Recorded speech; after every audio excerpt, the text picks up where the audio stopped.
Olá! O vídeo de hoje é sobre Bem está o que bem acaba, do Shakespeare.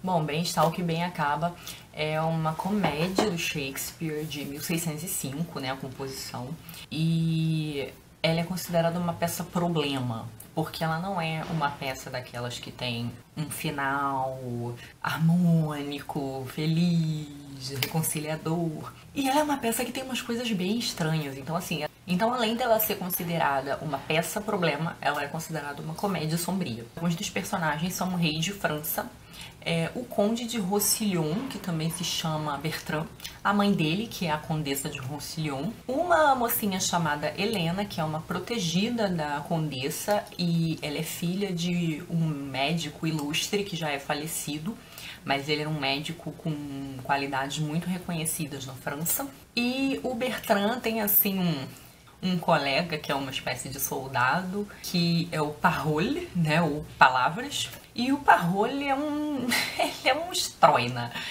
É um grande mentiroso, é um cara cheio de lábia, é um covardão que foge do combate. É um sinuoso, fala coisas dúbias, enfim, é aquela pessoa que sempre inventa uma lorota pra se dar bem. E assim, os grandes personagens dessa peça são a Helena e o Parole.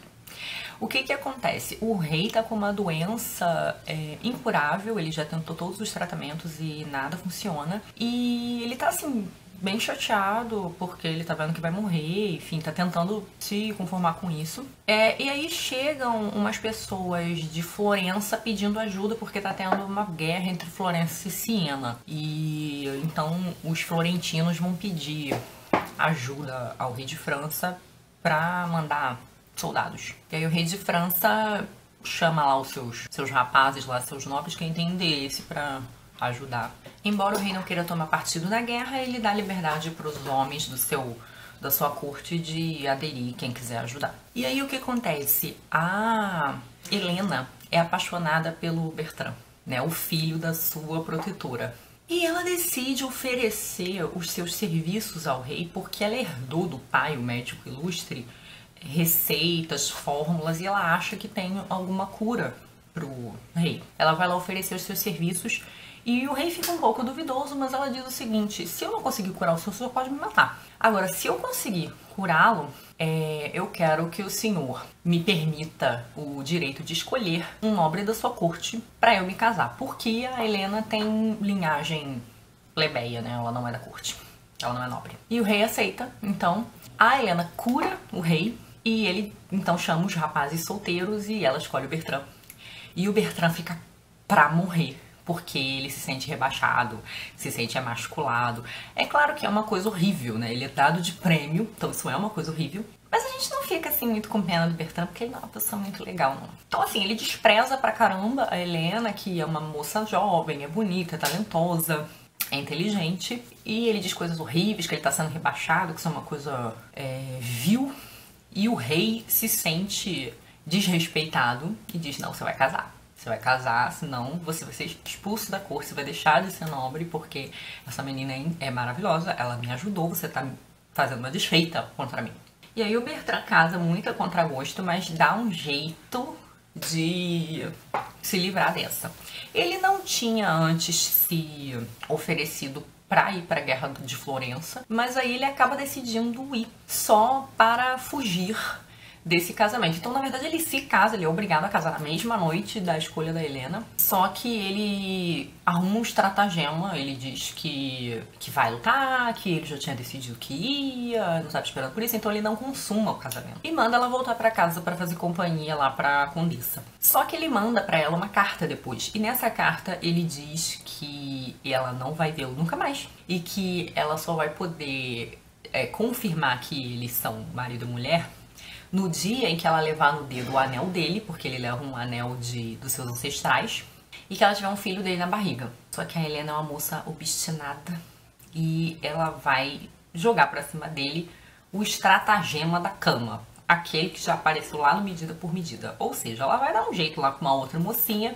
de que ele acha que está indo pra cama com uma conquista sua, assim, aleatória lá de Florença, quando na verdade ele estará indo pra cama com ela. E aí ela vai conseguir dar uma rasteira nele. Essa peça, ela tem um quê? Ela tem várias coisas muito incômodas. Em primeiro lugar, o Bertrand é um personagem péssimo. Ele é um homem superficial, vazio, covarde. E a gente não consegue entender muito bem a fixação que a Helena tem com ele. Por que ela quer tanto esse cara, né? Por que ela tá tão obstinada com isso?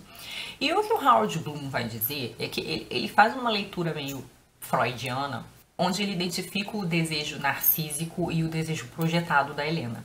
Então, que no desejo narcísico, ela queria o Bertrand porque ela queria, como o Bertrand, ser filha legítima, porque ela é considerada uma filha pela Condessa de Roussillon.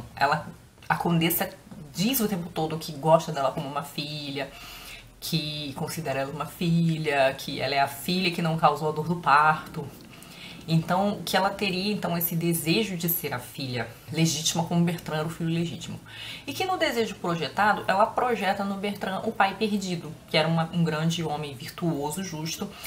E também estaria projetando o pai do próprio Bertrand, que era um nobre justo. Ele é descrito como um nobre que valoriza os seus subalternos, que não fica se valendo da sua superioridade, que trata os pobres e as pessoas que estão abaixo dele com muito respeito. Então, de uma certa forma, ela projetaria na figura masculina do Bertrand, que foi criado, ela acabou sendo criada como uma irmã, né, com ele, essas figuras paternas, a do seu próprio pai e a do pai dele, o antigo conde de Roussillon. Essa peça tem uma questão inusitada porque ela foi escrita, né, no século XVII e ela tem essa mulher que faz todas essas coisas. Uma mulher que ela tem um poder de cura medicinal que faz ela cair nas graças do rei. Ela tem poder de estratégia, né? Ela cria 2 estratagemas que funcionam. E ela consegue escolher o próprio marido dentre os nobres, sendo ela uma plebeia. Então, assim, é interessante porque assim, muita gente gosta de apontar indícios de misoginia no Shakespeare. E assim, o Shakespeare cria personagens misóginos, mas ele também cria personagens incríveis. Assim, a Helena, além de ser uma personagem muito inteligente e uma personagem que ela é muito agente do desejo, né? Ela vai atrás do que ela quer e ela é muito obstinada. Ela é um dos casos clássicos, como diz o Howard Bloom, de personagem feminina que está superior ao seu par amoroso, que é muito superior ao seu par amoroso. Porque o Bertrand é um patifão, assim, ele é um canalha.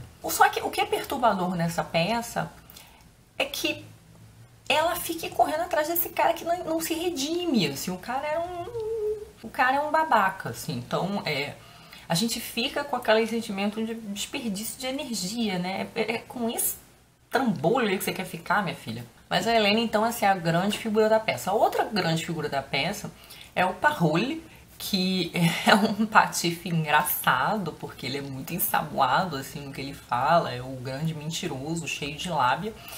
E o Parolles, ele tem uma função interessante no texto, porque todas as pessoas de bem percebem que o Parolles é um falso.